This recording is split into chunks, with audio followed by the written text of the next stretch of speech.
fare una prova per domani. Io arriverò qui con le slide. Questa è una per slide. Sì, ma infatti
perché io questo non lo vedo.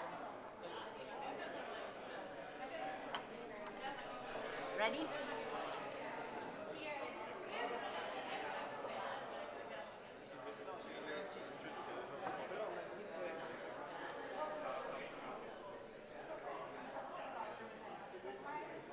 Ci proviamo a farlo dopo, che insomma niente, ti spiace? Che letta che inizia da Sì, no, ma prego, facciamo fare a lei, intanto io guardo se questo funziona bene.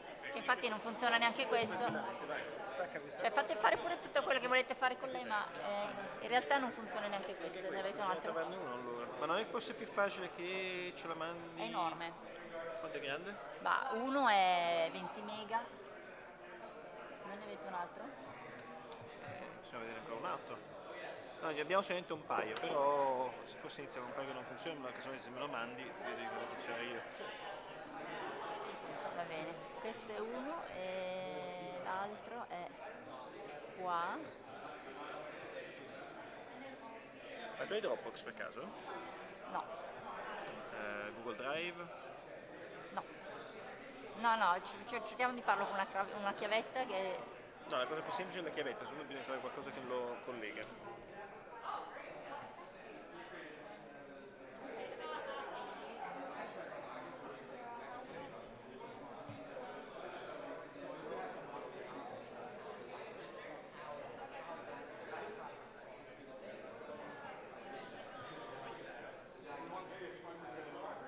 Let's try, just to see.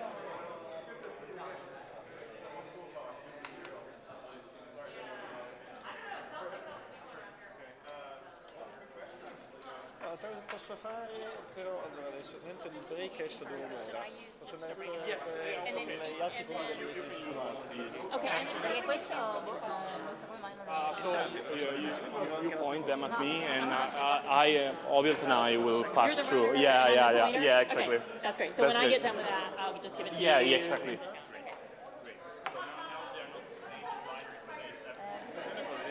Ci spostiamo giusto un attimo, Sì, sì, che ma spazio. tanto non è che occupiamo... Là, casomai così va un attimo sopra nel frattempo. Antonio, non hai bisogno di questi, no? Me li prendo per un attimo. Yeah, no water. We're here.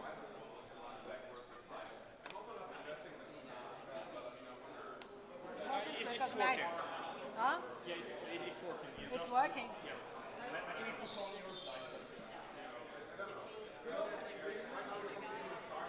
Yeah. You cannot see. It will not see. We will be displayed there afterwards. Okay. Is the room in charge of that? Yes, it works. Okay. Great. Great. Okay, let me. We are, and let me just see the pointer. Let's see if I can see the pointer. Yeah, you I can.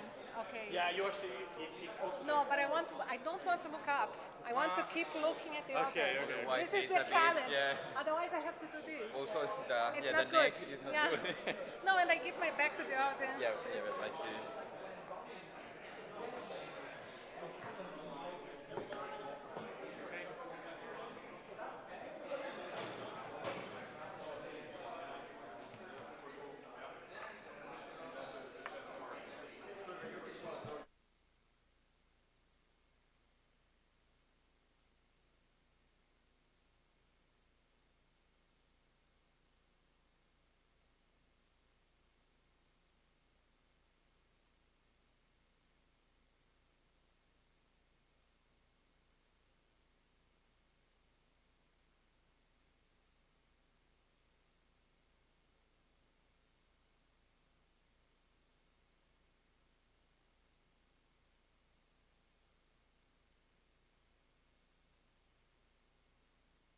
This because then I can do this. That's right. Okay.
might try and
All right, good afternoon, and thank you for coming to our keynote lecture.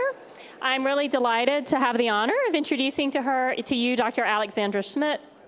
Alex received her bachelor's and master's degrees from Federal University of Rio de Janeiro in Brazil. She then earned her PhD at Sheffield under the supervision of Tony O'Hagan, and in a JRSSB paper from her dissertation introduced deep GPs. She was the first postdoc of Alan Gelfand, and then she became assistant professor at our alma mater in Brazil. She's been a professor at McGill University for the past 8 years.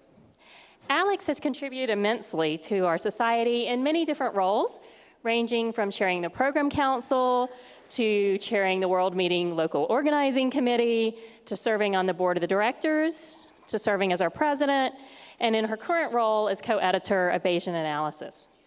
She's made a large number of really notable contributions to the modeling of spatial multivariate processes and the use of covariant information and the covariant structure of spatial processes. Now, along with her many important scientific contributions, she's a wonderful mentor and colleague. You'll always find her building up others. My interactions with Alex always improve my days, and I'm sure many of you would say the same thing. So without any further ado, I'll give you Dr. Alex Schmidt. Thank you, Amy.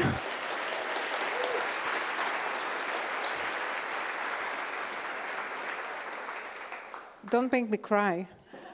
I'm very emotive. I can laugh and cry very easily. Good afternoon, everyone. It's a huge, immense pleasure to be here this afternoon. I would like to start by thanking the scientific committee for the invitation. As I said, it's a great honor to be here, and also to thank the organizing committee. I know where you are. I was there in 2022, so thank you for putting together this amazing meeting. Grazie mille. Yes, please.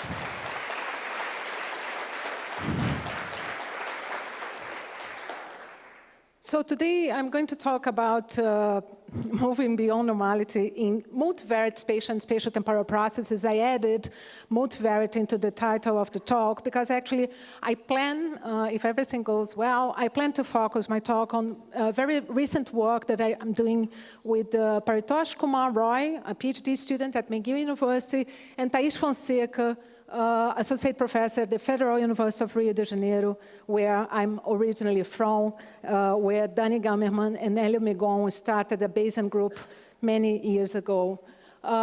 So basically, usually I'm interested at modeling data that sometimes I have only information, I have only spatial information across a region. Here's the map of the UK with some monitoring sites of ozone.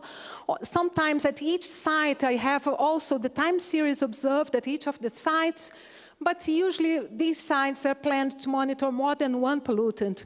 So on the bottom line, we also have measurements of PM10. So on the top, we have ozone. On the bottom, we have PM10. And sometimes, some days, we have their mean levels of ozone and PM10. We have some spikes on the time series. Or if you look at the map, there are some areas with quite red values, indicating high values that maybe they are following on the tail of the distribution. So the goal of this talk, if everything goes well, is to reach the end by proposing a spatial-temporal model for heavy-tailed processes. But to put everyone on the same page, and of course, when you are on the talk, the mouse doesn't work as when you trained it. But anyway, let's define what a Gaussian process is. So if you have a function, you have a random function, we say that it is a Gaussian process with mean function m and covariance function c if for any set of locations in your domain region D, you have the joint distribution following a multivariate normal distribution with mean m and covariance function c. So all you need is as if it's easy, but all you need are these two functions, the mean function and the covariance function. And once you specify them, the process is fully specified. It's kind of easy in terms of interpretation of associations between the outcome of interest and the covariates. And spatial interpolation, because this is what we want in the end. I should have mentioned that in my previous slide. What we really want in the end is like to come up with a surface across the UK that will provide the estimates of PM10 ozone across the region. So spatial interpolation follows using properties of the multivariate normal distribution. Given the parameters, you have a conditional multivariate normal distribution, it's easy to interpolate from. But as we know, and we have been discussing, we started discussing yesterday, the computation of the inverse and the determinant of the n-dimensional covariance matrix that we have can be quite expensive. So the inference becomes expensive when n is reasonably large. In the analysis of most spatial temporal processes, we usually are faced with observations that present heavy-tailed or they are skewed. And usually a transformation of the response variable follows a Gaussian process. This is the assumption that we make. Usually we take the log or the square root, and then we assume that the observations follow a Gaussian process.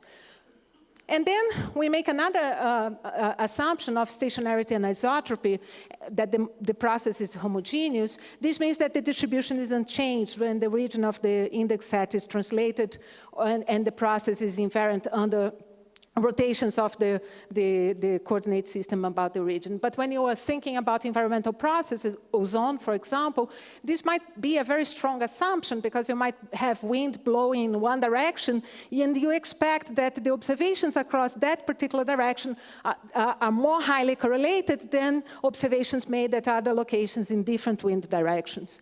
So as Amy was saying, my PhD was about proposing a Bayesian version for the landmark paper by Paul Sampson and Peter Gurtop that was published in JASA 1992, where the idea was that they estimated a latent space that they called the D space, wherein isotropy held. And the way that they did the inference, they proposed the inference was a two-step approach such that the uncertainty was not clearly accounted for. My PhD thesis was about proposing a Bayesian version for this approach such that the mapping from the original geographical space into this latent space follows a Gaussian process a priori. Little did we know back then in 2001 that we were working with deep Gaussian processes and we were introducing the idea of deep Gaussian processes.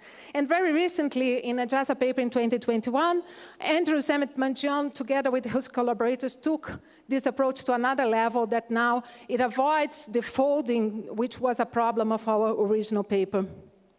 Another way to handle non-stationarity is to assume a convolution approach such that you have a convolution of white noise. You can build your Gaussian process, and there has been quite a bit of proposals along these lines. I highlight the one by Patrak and Chevrish, where they propose a non-stationary Matern covariance structure. About 13 years ago, with Peter Gurtop and Tony O'Hagan, we extended the latent space idea by mapping it into a space that was greater than two-dimensional. So, for example, if you are observing ozone, sometimes altitude might be important, and then the latent space can be of a dimension greater than 2. And we came up with this idea of using covariate information to include in the covariance structure, but this is challenging because, as we know, the covariance function, the covariance has to be positive definite, so we cannot include covariate information in any way. Then there is the SPD approach by Finn Lindgren, Hoover Rule, and colleagues that is quite flexible and is able to accommodate non-stationarity. But as I said, all these assumptions, as far as I remember, well, most of them, they assume that you have transformed the data to attain normality. And in this 2015 paper in the Scandinavian Journal of Statistics, Wallin and Bolin, to motivate their proposal of a non-normal model, they look at the square root of the square root transformation and how it affects the mean and the variance of the original process. And clearly, the covariance structure depends on the mean. So when you transform the data and you fit a non-stationary model to that transformed data, you might wonder, is the non-stationarity because the process is really non-stationarity, or is it induced because of the transformation that you are using? So maybe we should start thinking about modeling the data on their original scale. So this is the motivation behind my work. And there has been many different proposals along these lines. One of the initial ones that I'm aware of is this paper by Victor de Oliveira and colleagues in JASA in 1997, where they proposed to estimate the Box-Cox transformation parameter together under a single framework. One of the issues with this approach is that if you want to discuss associations, it becomes a bit challenging because you are changing the scale of the outcome as the parameter of the Box-Cox transformation changes. But in terms of interpolation, it's an interesting approach. Then there is the red paper by Peter Digo and co-authors in the Royal Statistical Society in 1998 that proposed a conditional spatial model. So you transform the mean, and given a transformation of the mean, you have this linear combination and then a latent process. And recently, with a former master student, he was interested at looking at levels of arsenic across Bangladesh. And some of his data were censored, and we decided to explore a gamma distribution. Because I have always wondered, the gamma might be an interesting distribution to be used because it's strictly positive, it accommodates skewness, but it's not so easy to work with the gamma. And actually, we proposed different parameterizations of the rate and shape parameters. We got some interesting results. And actually, when we compared the proposed gamma models with the current skewed models in the literature, the gamma one seemed to perform better for this data set. But what class of skewed spatial models did we look at? We looked at these models that one way to induce skewness is to assume that your process is this linear combination, and you have now, instead of one process to accommodate the spatial structure in your data, you have this transformation of another independent Gaussian process.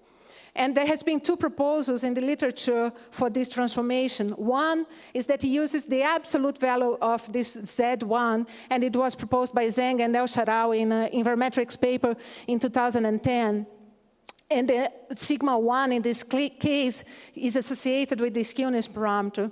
Another possibility is to use a log normal distribution, is to say that the Z1 process follows a log normal. And this was proposed by Zarefad and others in 2018. And that previously, a PhD student that was supervised by Thais and myself at the Federal University of Rio also worked on this model, but when we were preparing the paper, we saw this one in Bayesian analysis, and then the work kind of stopped. But anyway, because we were yesterday talking about PhD students and how committed they are, but sometimes life comes in place. One extension that I have worked with another former PhD student, Patrícia Veloso, and a colleague in Rio, Kelly Gonçalves, is a spatiotemporal version of this paper. So basically what we did, we allowed the sigma 1 to change across locations, because as we had replicates across space, we were able to estimate a different sigma 1, a different skewness parameter at each location. But again, this is with the replicates, we were doing a reasonably good job. Recently, Paritosh and I studied approximating methods, because as you have, if with one Gaussian process is already challenging to make inference when you have a big number of locations, with two it becomes even more challenging. So Paritosh did this, he worked on proposing different approximations for this process, and this paper has just actually, is available online today, from today at JABS. But the talk is not going to focus on this. I want to actually focus on scale mixture models. As I said, there are many different proposals in the literature. I apologize if I'm missing your reference. But one of the possibilities is using SPDs driven by non-Gaussian noise. Zhang, Kotas, and Sansur have an interesting paper in Bayesian analysis that proposes a nearest neighbor mixture process for univariate spatial process that seems to scale well and accommodates skewness. A very recent paper by Dovi Bolin, Ru, and Rafael Cabral in JASA in 2023 proposes a normal inverse Gaussian mixture model that apparently also accommodates skewness. And here, as I said, from now on, I'm going to focus on scale mixture models and the models I'm going to discuss, they are able to accommodate heavy tails and symmetric distributions. A very brief literature review of scale mixture models to motivate the use of scale mixture models.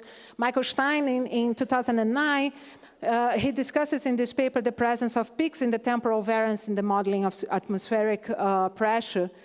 And this is even after including altitude in the main function. So it's likely that the observed pattern is possibly due to the passage of weather fronts over the region. Then in a very nice paper in 2006, Blanca, Palacios, and Steele proposed a non-Gaussian process for point reference data that accommodates fat tails by scale mixing a Gaussian process. And what is nice is that the Gaussian case, the Gaussian model, is a particular case. And actually, I had the pleasure to meet Blanca Palacios last week in Pamplona. It was really nice. And then Thais Fonseca, my collaborator, she did her PhD with Mark Steele in Warwick, and they published this paper in Biometrica in 2011, where they extended Palacios and Steele to the spatial temporal case. The point is that they are proposing, in this 2011 paper, they are proposing a model for continuous space and continuous time. Therefore, the covariance matrix becomes even more challenging because now we are talking about an n times t dimensional covariance matrix. So the computation, if you have too many points in time, too many points in space, the computation of this covariance matrix becomes really challenging. Renata Bueno, the former PhD student that I was telling you about that worked on that log Gaussian convolution between a Gaussian log Gaussian processes, also worked on an extension of Thais' paper with Mark, where we included, because you will see the model soon, we have this mixture component, and what we did in this paper in spatial statistics, we included covariate information. This was motivated by the work of this idea of including covariate information in the covariance structure, and but we are still considering time as continuous here. Then last year, together with Thais and Viviana Lobo, who is another associate professor at the Federal University of Rio de Janeiro, we published this Series C paper where now we are looking at the class of dynamic linear models, which I will talk about in a minute. And we allow, now instead of treating time as continuous, we are treating time as discrete. And we use the whole framework of dynamic linear models to include these scale mixing components such that we have a class of heavy-tailed dynamic linear models. So the rest of the talk now, and it seems I'm fine with time, I will focus on the recent proposal of thinking of a heavy-tailed purely spatial process and then a heavy-tailed multivariate spatial temporal process, okay? So this is joint work with Paritosh Roy, who is doing a PhD at McGill under my supervision, and also Thais Fonseca at the Federal University of Rio de Janeiro. So let's start with our proposal for the heavy-tailed multivariate spatial model.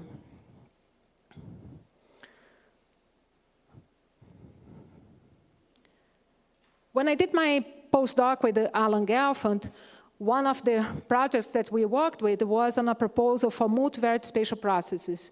So if you still remember the initial image that I showed you, we had on the left-hand side a map of two maps of the UK, one where the solid circles were colored by the level of ozone, then on the bottom by the colors were the level, the colors followed the levels of PM10, and this is quite typical in environmental problems. We have multiple observations at each location. And the challenge here, when you have this purely spatial process, is to accommodate the covariance across the space, but also among the components at each of the sites, right? And with Alan, we worked on an extension of the linear model of co-regionalization that was originally proposed by Guller and Volz in 1992, where we allowed, we obtained non-separable and non-stationary covariance matrices. How? We included this linear, so the Z here, so Y is a vector, it's a Q-dimensional vector. Z here is a Q-dimensional vector of independent Gaussian processes. And A is a matrix that is usually lower triangular. And so for each component of Y, we have a linear combination of these Zs. Okay, and what we did in comparison, and this was a paper that was co-authored by Alan, myself, Sudeep, that was published in Test with Discussion, we allowed this matrix A to change across space following two different proposals. One, that this, because if you look at AA transpose captures the covariance among the components of Y, okay? So you can think about the covariance as a function of a covariate times a matrix, a fixed matrix omega. This transformation here is varying with space. Another possibility, the one that we proposed in the paper, was this spatial Wishart process. So we borrowed the idea of how a Wishart distribution is constructed, if you will, such that these U's are independent Gaussian processes. And you have this lambda matrix, which will play the role of the scale matrix of the Wishart distribution. It's a bit challenging to, so the lambda matrix will be a hyperparameter in the prior for this matrix omega S. And omega S is changing across space because of these Gaussian processes here. So it's quite challenging to think about this prior specification of hand, because you have to define the correlation function of each of these Gaussian processes. You have to define this matrix lambda. So what we are proposing is a particular case of this model, where now, instead of making the U's to change across space here, we will allow the lambdas to change across space. But they will change across space. We will have a diagonal lambda matrix. Let's look at a two-dimensional problem to try and understand what is happening here. So basically, the A matrix, which will define this linear combination of these independent Gaussian processes, will be the product of this diagonal matrix by the matrix A, which we propose to be a Cholesky decomposition of the covariance, if you will, among the components, and then you have the two processes. The good thing about this parameterization is that each of these processes, because we are going to follow Palacios and Steele, each of these processes will follow a Gaussian process. And for each of the components, lambda 1 is involved only with the first component, and lambda 2 is involved only with the second. If we change the order, if we propose A times lambda, then lambda 1 would also be involved with the second component. We want to avoid that because lambda k is the component inducing the heavy tail of each of the processes. So if you assume each of the lambdas following a priori a gamma prior with parameters vk over 2 and vk over 2, what you have for each of the components is a student T process. But as I said, we follow Palacios and Steele, and also Bueno and others 2017, and we model the log of lambda as this linear combination. So in Palacios and Steele, they didn't have this covariate information. They just had minus nu k over 2, and plus this arrow that is spatially correlated. We are inducing this component here to try and extract information from the data about covariate association in the scaling mixture parameter. So if you look at the properties of this log Gaussian process that goes in the denominator, because again, if you look at this equation here, basically what is happening with each of the components, just to remind ourselves, what is happening with each of the components is that lambda is entering the denominator, right? So,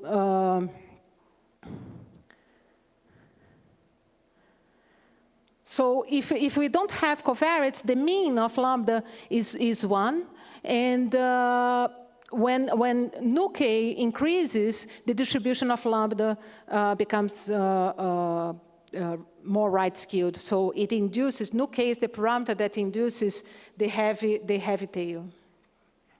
And we can look at the covariance, the cross-covariance, and the marginal variance of each of the components of this vector y, of this q-dimensional vector y. And we see, in terms of the variance, if we have covariant information in the log of lambda, the marginal variance, when we marginalize with respect to lambda, will also depend on covariance. And the conditional covariance between the vectors at any two locations will also be a function of this mixing component lambda. We can also look at the marginal spatial correlation and the cross correlation. If we look at the marginal correlations, it will be isotropic because we don't get the influence of covariance here. It doesn't change locally. But our goal is really to change locally the variance of the processes. And like in the Palacios and Steele paper, each of the components, if we look at the marginal distribution with respect to the lambda, each of the components have zero skewness, and the kurtosis depends on the parameter nu k. So nu k is really has a key role here of controlling the thickness of the tail. Well, we have to, as Bayesians, we assign prior distributions to the components. For the coefficients, for the fixed effects, we follow zero normal priors with some fixed variance. For the A matrix that is capturing the covariance among the components of Y across a space, we actually decompose it as a diagonal matrix with the standard deviation times A star, which is a Cholesky factor of the correlation at each location. And for A star, we assign a LKJ prior with some parameter alpha. For the scale parameters tau, which is the nugget effect, and sigma k that goes in this matrix A, we assign half Cauchy priors. For the range parameters, we think about them in terms of the observed distance that we have. And for nu k, this parameter that is controlling the thickness of the tail, we assign a truncated normal distribution with some associated variance fixed at u for some value nu k star. And we implement this in STAN, and it seems to work well, and we check convergence with using standard diagnostic tools. So we simulated some data. I know that this plot, I don't know how you see it here on the screen. It looks a bit psychedelic because in each panel here, we have the posterior summary of 25 different samples. We wanted to see how able we were to recover the parameters that were used to generate the data. The dashed line in each panel is the true value of the associated parameter. And you'll see different lines for each of the samples because we are changing the prior for nu k because we want to see how sensitive the posterior distribution is to the specification of nu k.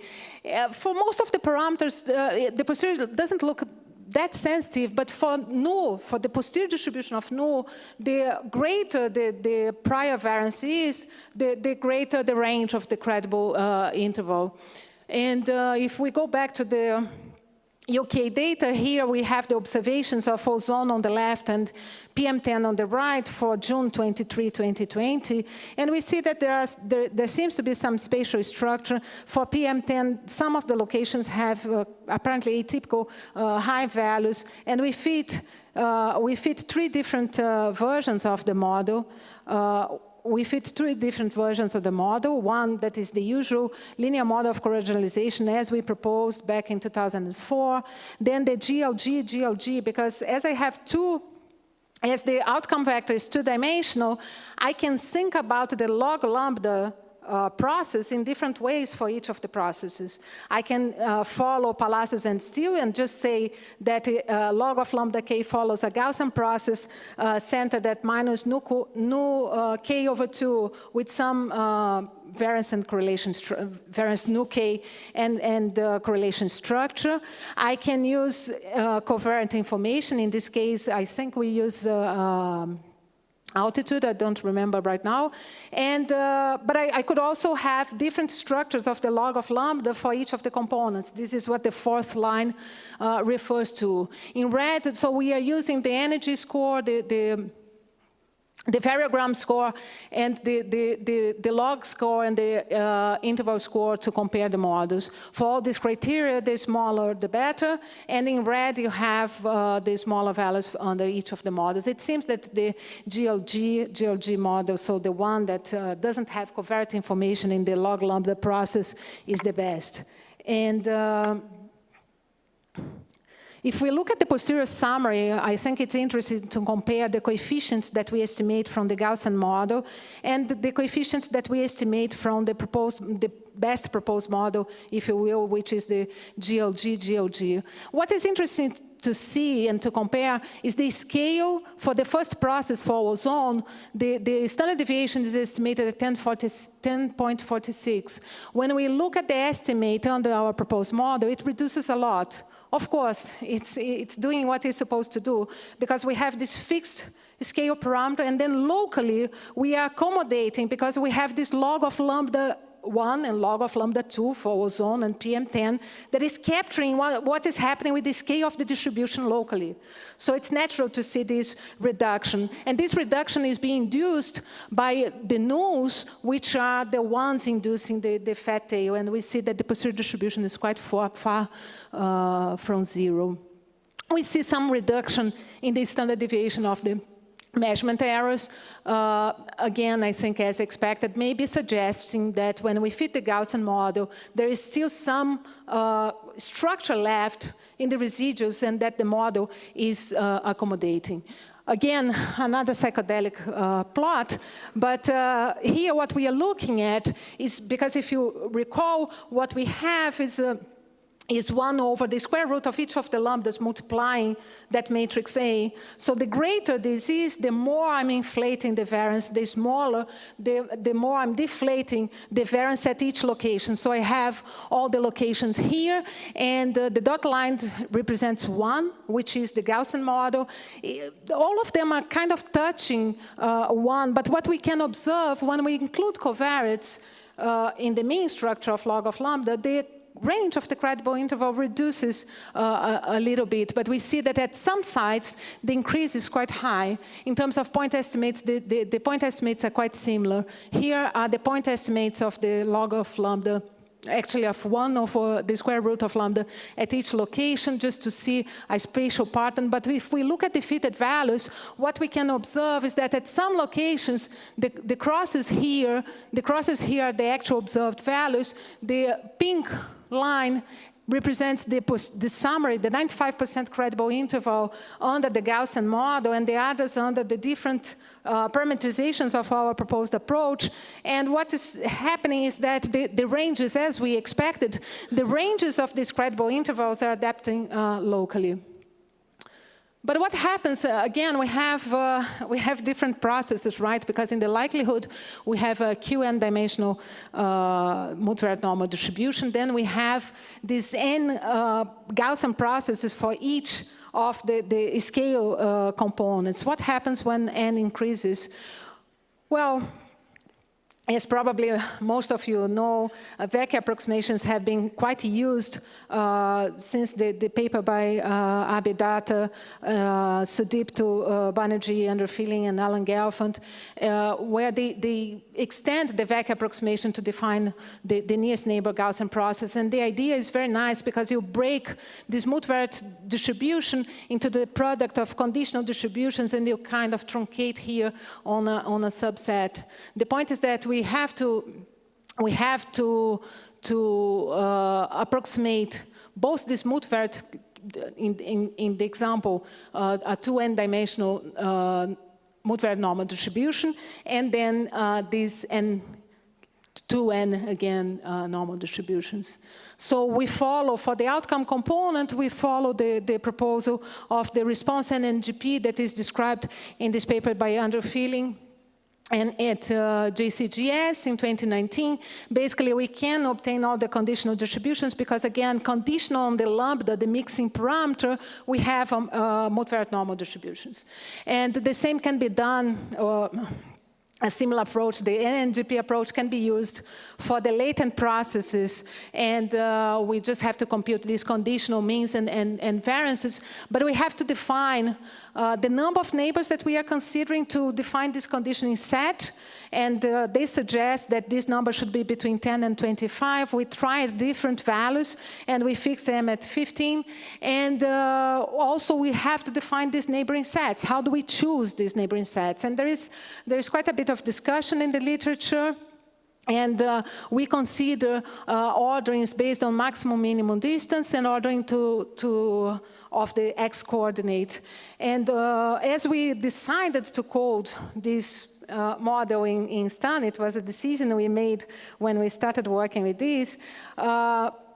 We are also taking advantage of vectorization and non-centering parameterization as proposed in this paper by Wang and Reinhard Führer in STAT in 2018, which kind of sped up the inference quite a bit. We simulated data from the model for considering 300 sites. And why are you considering 300 sites? Because it's the one number that Stan can handle with the exact model. So we compared using the two different NNGP approaches that we are considering. Basically, it's the neighboring set that is changing. And for all the parameters, it seems that we are recovering the parameters and the results are not different. So it doesn't make much difference changing the neighboring set. In terms of time, there is quite a bit of gain. To fit the exact model, it takes about 20 hours. When you use the NNGP, it takes about 2.7 or 2.47, depending on the neighborhood structure you use. We were planning to show you some data from pollution levels across Italy, but unfortunately, we didn't get the results ready for this talk, but we are working on environmental data analysis to considering more sites, where in this Italian example we have about more than 500 sites. But what about a multivariate? What about extending this model to the spatiotemporal case? This would be an extension of the Series C paper that we did, but now the outcome vector, again, the outcome is a vector, it's a Q-dimensional vector.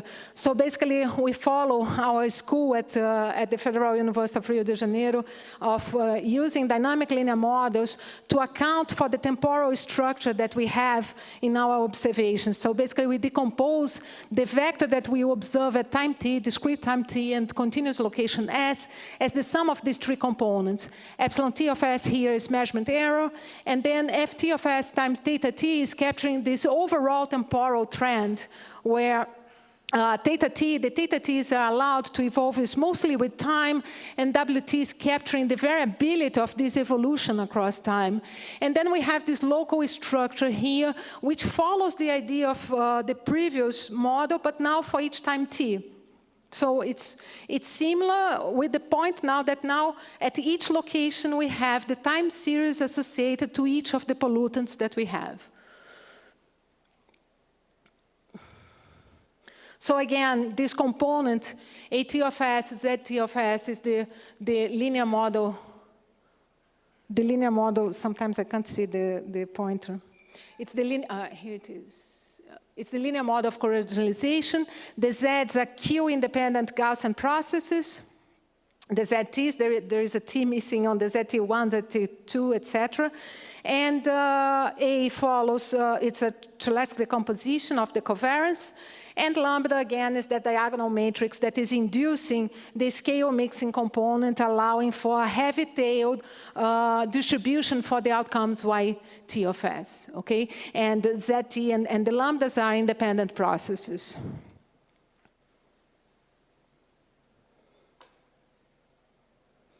What about now? We have this lambda t for each of the components in the outcome. We have this Q-dimensional vector. For each of these components in the vector y, we need to define the mixing component. the lambda t of s. And we follow our Series C paper that was published last year, that we say that, and again, this follows the idea in Fonseca and Steele, but now with discrete time, and we include covariate information in the modeling of each of these processes. We decompose lambda kt of s as the product of a purely spatial process and a purely temporal process. So they are separable in this level of the lambda of the scale mixing component. And it will follow similar properties of those that I described when I was proposing the purely spatial heavy-tailed multivariate spatial model. So again, the expected value of lambda 1, k of s, will depend on covariates. If we don't have covariates, this expected value is 1. And as nu 1k tends to 0, marginally lambda 1 is expected to be around the mean. And as nu 1k increases, the distribution becomes more right-skewed in the spatial direction. What about for the temporal structure? For the temporal structure, we put another layer of a dynamic linear model. So it follows similar ideas. We include covariates that vary across time, and we are allowing this component to also change as a function of covariates, such that the mixing component of each element of yt of s will change with space and time, and we are able to capture local structures of these pollutants that we are modeling. And again, we can compute the marginal variance, which will change across the space. And the correlation and the kurtosis now is a function of two nulls, because we have the one associated with the spatial component and the other one associated with the temporal component. So nu1 and nu2 for each of the components in the outcome vector will play the role of making the tail of the distribution thicker, of the marginal distributions. So in terms of prior specification, we are using, I think I haven't mentioned, but we are using for correlation functions, we are using the Martin with a smoothness parameter fixed at 3.5. And the range parameters of these Martins, the prior distribution follow gamma priors with parameters A and B, such that we consider the maximum and minimum observed distance in the data. Again, the correlation matrix is described as this product, and we have A star here as the lower triangular. It's the Strzelecki decomposition of this correlation matrix. And we now have to assign prior distributions for each of the components. We have these nulls, and we use half-normal distributions with the variance fixed at some reasonable value. And the W's of the, I don't know if you remember at this point, but the W's, we have the W's in the evolution of the state vector that goes in the second, the temporal mixing component, but we also have W's in here, and following the dynamic linear model literature, we use the idea of discount factors to estimate these W's. Again, the posterior distribution doesn't have a closed form, and we implement this model in STAN again. The idea of implementing it in STAN is that hopefully it will be useful and accessible, and also to take advantage of the efficiency that STAN provides. As I said, the estimation of the evolution process use discount factor strategies. It's really key to marginalize the likelihood and the distribution of the log of lambda 2kt with respect to the state vector. This speeds up the computation quite a bit, and then we can recover them once we have a sample from the posterior distribution of the other parameters using composition sampling. And as I said, we approximate the posterior using STAN. I didn't mention anything about spatial interpolation when I was discussing the purely spatial process, but everything follows from the fact that given lambda, given the mixing component, everything is normal. So, and log of lambda itself follows a normal distribution. So we can use, again, properties of the partition of the normal distribution and approximate or obtain samples from the posterior predictive distribution when we want to do spatial interpolation within the observed temporal window, or when we want to do temporal prediction at observed sites, or when we want to do spatial temporal prediction. So this all can be done once we have a sample from the parameter vector associated with the proposed model. Again, we simulated different artificial data. Here I'm showing one example that we are trying to mimic the UK data, where we generated 25 replicates from the full model. So it's the model that allows for covariant information in the temporal mixing component, covariant information in the spatial component. And it seems that we are recovering the parameters. Again, each of the panels are showing the 25 posterior summaries for each of the parameters. The dotted line, dashed line in each of the panels represents the true value used to generate the data. And it seems that the 95% of most of the intervals cover the true values. But we also wanted to check if the model comparison criteria that we were planning to use would do a good job. So for one of the data sets, we removed we kind of did a cross validation such that we considered 5 different partitions of the data set, such that we fitted the model for 34 observations out of 37. So we removed 3 sites, and we removed also 16 points at the end of the time series to predict for those. And we fitted particular cases of the model. The Gaussian model is a particular case when we fix the both mixing components at 1. The GLG model, as proposed by Palacios and Steele, is the one that the spatial component lambda 1 follows the log follows this Gaussian process, and then the temporal one is fixed at 1. So on and so forth. So we have these different particular cases, and we know we generate the data from the full model. So we fitted all this. We fitted different models, and apparently the different criteria we are using, as I said before, energy score, variogram score, different values, and the log predictive score and the interval score seem to indicate that the full model is the best among the fitted ones. But what about the UK data that I showed you on the beginning? So we have 37 sites, and we have daily measurements of ozone and PM10 from May 15 to August 31. And here's one time series as an example. And the main structure of the models that we fit, they are all the same. They have a time varying intercept. They have longitude, latitude, altitude, daily mean temperature, and wind speed. And associated to each of the coefficients, they are allowed to evolve smoothly with time following a dynamic linear model structure. Then we have the cross-validation. Like we did in the artificial data analysis, we left out sites from the inference procedure to see, because we wanted to see how the models were performing. So basically this table, what this table is showing are the different criteria based on the fitted values, based on the spatial interpolation within the observed temporal window, and based on temporal prediction at the observed sites. And it seems that the model that considers covariant information in the lambda that varies with time, and purely dynamic structure for PM10 seems to be the model that performs better among the fitted ones. So the results I'm going to show are based on this model. Notice that we are considering a different structure for ozone and for PM10 in the log lambda. The scale mixing components, recall that they are the lambda for a given outcome is given by the product of a scale, a spatially scale mixing and a temporal one. So we are using different ones for the different components.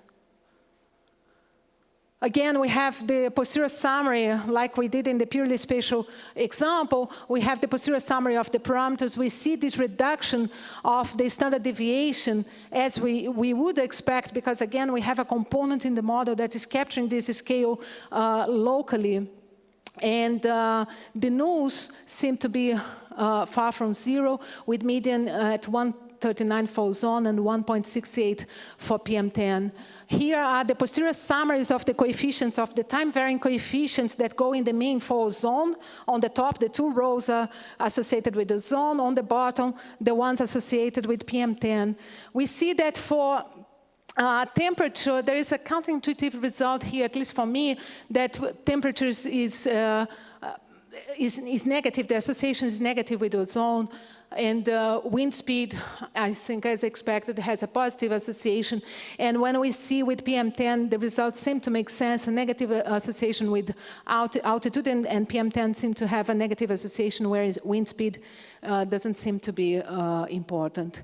But we also have covariates in the log of the lambdas, right? So here are the covariates that are entering. Temperature and wind speed are entering in the temporal component of the lambda that is mixing for ozone. And it's interesting because we see a negative association with the log of lambda. So as the temperature as the temperature increases, what we see is a decay on the precision. If there is a decay on the precision, we have an inflation of the variance. For PM10, we have just a time-varying intercept in the mixing component. And these are the posterior summaries that we have for each of the components. For ozone here and PM10, we have both spatially and temporal structures in the mixing component. So we can identify the sites that required greater values of the mixing component to try and understand what is happening. I like this plot because what it's showing, each of the panels are the sites that we left out from the inference procedure. And if we fix at one panel, the gray line represents the posterior, the standard deviation of the posterior predictive distribution. So if you, under the normal model, so normal for both PM10 and ozone. And here, the solid black line is the standard deviation estimated from our proposed model. And we clearly see that the Gaussian model is unable to accommodate locally, whereas our proposal is accommodating, is increasing when it needs to be increased, and it's decreasing when you don't need a big variance. And we can see this with the posterior summary of the predictive values. I'm almost reaching my time. I have other 2 slides. I think. And here I have the summary of the predictive posterior distribution. The solid lines are showing the limits of the 95% posterior credible interval under the Gaussian model, whereas the shaded area is showing the posterior summary under our proposed approach. And as we can see clear for PM10, we are really adapting locally. The range of the credible interval seems to decrease, and the solid circles are the actual observed values that were not used for inference, and we seem to capture them reasonably well. So to conclude, we propose a particular class of purely spatial and spatiotemporal linear models of coregionalization that allow for marginal heavy tails of the components of the outcome. The proposal, we see it as an alternative to the spatial Wishart process that we originally proposed in our test paper in 2004. It's a Gaussian log Gaussian mixture model. It has close connections with Palacio and Steele in 2006, and also our extension in 2023. The marginal tails are controlled here. We believe that it's easier to understand how the tails of the distributions are controlled, and it's through this parameter NuK, and we believe that care must be taken when assigning the prior distribution for this parameter. We are investigating the scalability of the proposed approach for a reasonably big N, and we are currently developing approaches for the multivariate spatial temporal model. We perform the inference using Hamiltonian Monte Carlo through STAN, and we are also implementing the model in Nimble to compare how the 2 softwares behave and how different the time spent to run the codes take. The local structure and the variance account for different regimes of variability across space and time for the different outcome processes, and care must be taken, as I said, when thinking of structures for the mixing components. In the ozone PM10 data, UK data, we saw that for the ozone we have a different structure for the mixing component than for PM10. So we have to be kind of creative and think about different structures. All these models, they are isotropic, but we could consider covariate information in the covariance like what Marco and I did in our Valencia paper in 2011, where we were modeling fish abundance across the shorelines of a lake in Quebec, and we used geodetic depth as the covariate that entered in the covariance structure. So again, I would like to finish not again, because I haven't mentioned this yet, but I would like to finish by thanking Luigi Politi, Pasquale Valentini, and Carlo Zaccardi. I have been here in Italy for the last almost 6 months, and I visited them at UDA in Pescara, and I had a wonderful time discussing quite interesting environmental problems. So thank you very much for your hospitality and the great work we did.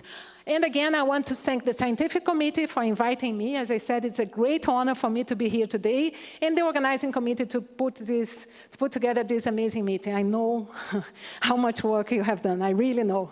And I thank NSUC and FRQNT in Canada for the financial support, and Calcul Quebec for the servers to be able to run all these models. Grazie mille, muito obrigada in good Portuguese.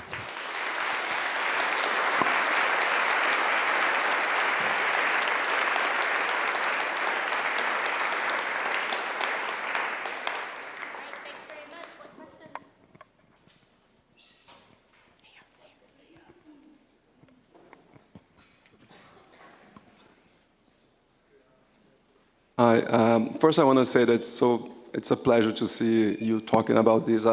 Alex is like a sister to me. We've known each other for like 3.5 decades. And she's the sister, you know, that I never had, and I'm the brother that she never had. I have 2 brothers, she has 2 sisters. But I have a real question, but I want to make another observation. You're just making the life of the other 3 keynote speakers really hard because you put the bar up there. I'm impressed by how similar the current tendency of modeling multivariate time series or spatial temporal time series using the Koleski decomposition. You see that a lot in macroeconomics, macroeconometrics, time series for causation. You can look at the paper that I wrote with Rob McCulloch. We propose a Koleski decomposition of 100 stocks, and we model everything time varying. But if you look at Mike West's work, recent Mike West's work on causal inference through dynamic models, he does something similar to that. And my question is, well, it's the same question people always ask me when I talk about Koleski decomposition. If you flip the order of these 2 time series or the 2 variables, how sensitive your results are, and how that scale, if you, in your case you have 2, but if you had like a 20 or 30 pollutants or other variables that you want to model jointly, that would create like a number of permutations that would be hard to know which one to use. Can you hear me? Yes, I think so. When we initially proposed the linear model of co-regionalization, we had a full matrix A. We decided to use the Koleski decomposition because you can't identify, right? Because AA transpose will give you the covariance among the components of the vector.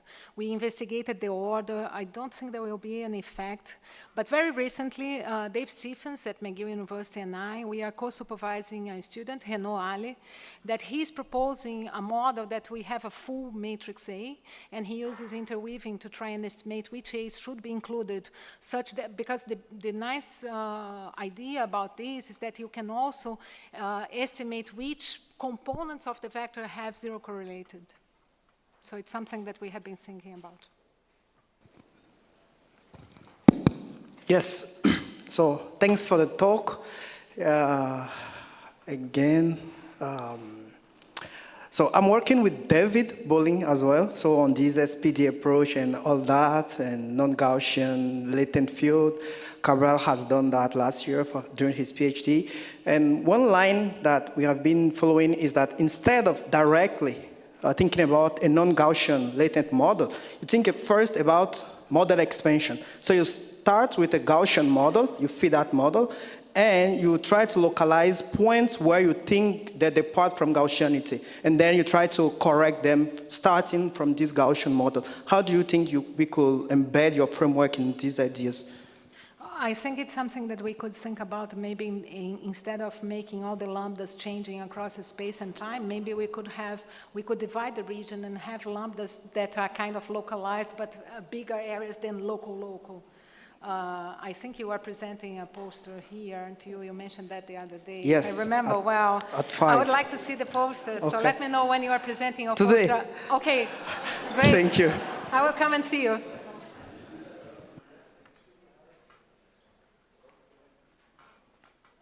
Hello. Thank you, Alex, for the wonderful talk.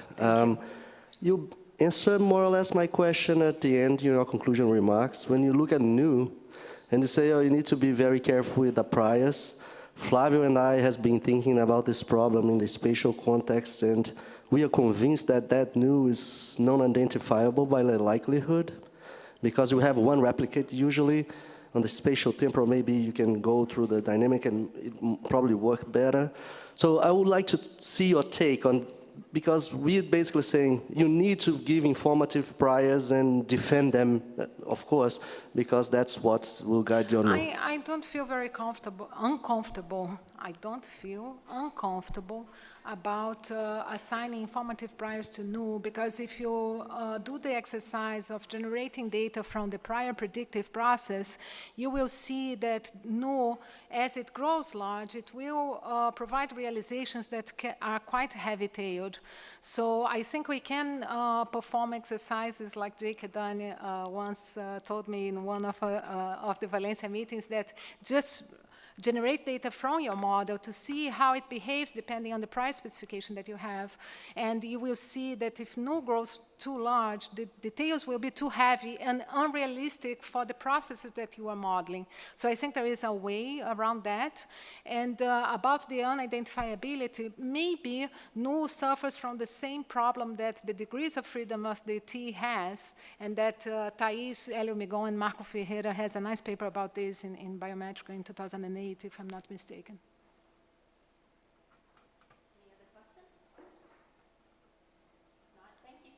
Thank you. Thank you very much. Thank you.